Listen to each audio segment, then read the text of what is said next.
我係兒童心理學博士 Rosa， 每一日我都見到小朋友要面對好多嘅挑戰，無論係考試定係面試，呢啲嘅壓力都會令到小朋友好困擾。而每當小朋友面對壓力或者有情緒嘅時候，往往佢哋都好難用言語表達自己嘅感受。最近我同學生一齊試咗一個好有趣嘅玩具——枝肉果子 Popping Cooking 系列。你睇下而家美婷整緊嘅餃子，佢專注咁搓個麵團。呢個睇落好簡單嘅動作，其實暗藏玄機。第一，搓呢個動作可以幫助小朋友釋放情緒；第二，透過觸覺刺激，可以自然咁令到小朋友平靜落嚟。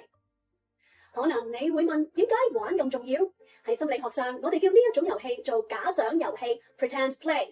小朋友運用想像力，將平時見到嘅物件賦予新嘅意義，扮演唔同嘅角色。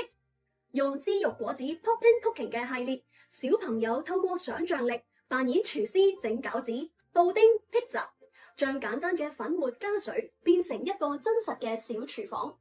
研究仲指出，越多參與呢類假扮遊戲嘅小朋友，3年後出現行為問題嘅機會會大大減少。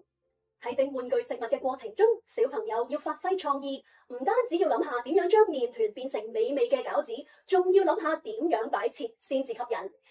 咁樣比起普通玩玩具更加有意義，因為要將小朋友嘅創意思維同埋想像力全部用晒出嚟。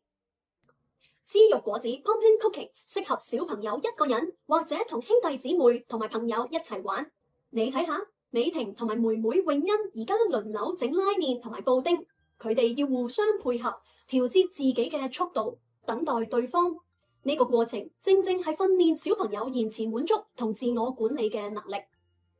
延遲滿足嘅能力代表小朋友願意為咗遠大嘅目標，先放棄短暫嘅舒適。比如話，小朋友願意等待輪到自己玩，而唔係即刻就要。心理學嘅研究發現，呢個看似簡單嘅能力，原來會影響小朋友嘅一生。擁有較強延遲滿足能力嘅小朋友，長大之後唔單止會有較少機會肥胖，學習表現更加出色，收入亦都更加高。所以話，由細開始培養小朋友延遲滿足嘅能力，對小朋友長大之後嘅發展非常重要。即使係3、4歲嘅小朋友都玩得好開心，好似妹妹詠欣而家玩緊嘅魔法水波珠，只需要加啲水就搞掂。